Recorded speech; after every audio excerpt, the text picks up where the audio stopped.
Virgen de la Concepción, mañana será tu día, mañana será tu día, y subir hasta los cielos quien fuera en tu compañía, quien fuera en tu compañía.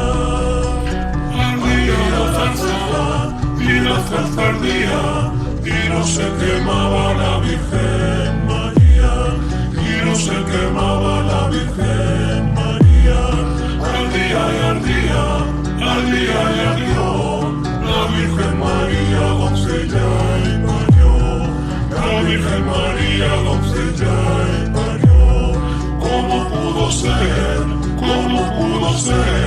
Aquel que lo hizo bien lo supo hacer, aquel que lo hizo bien lo supo hacer.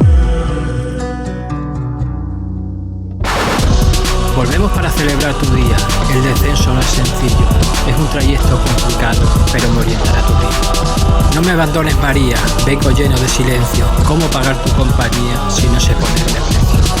No puedo evitar los males, mis ojos no pueden verlo. Necesito ayuda, señora, para mi ganado por el traje. Tu fiesta se está acercando, escucho gente a lo lejos. Son familia y son amigos, ya comienza tu festejo.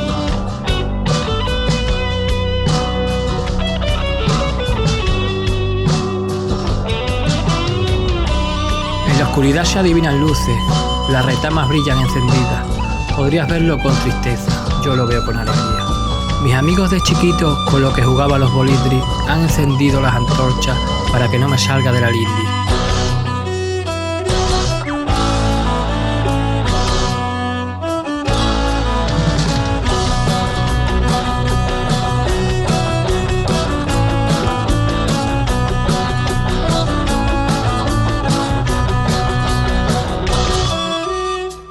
Escobazos van y vienen, vino de pitarra y comida.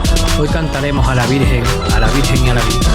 Virgen de la Concepción, voy montado a caballo.